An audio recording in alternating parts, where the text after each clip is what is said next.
It's simple if you do it right. Today I'm teaching you how to organise your files and ultimately your life.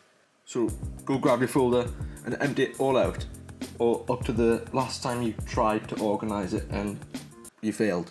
Now whatever you've emptied out, separate it all out into three main things: your lessons, your worksheets and other stuff.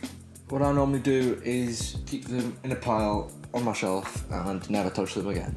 Now if you plan to do what I do, then write down on a separate sheet of paper all the stuff about that lesson, and I won't have a chunky folder. Worksheets, bin it. If it's questions, then let's be honest, you're not going to look back on the questions. If you got anything wrong, you might want to make a note of it down on a piece of paper, put that in your folder.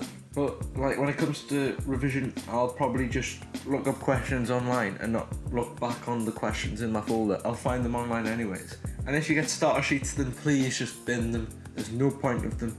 Any sheets that you're not going to use, I'll look back on, bin them, make a note of anything that you got wrong, and happy days.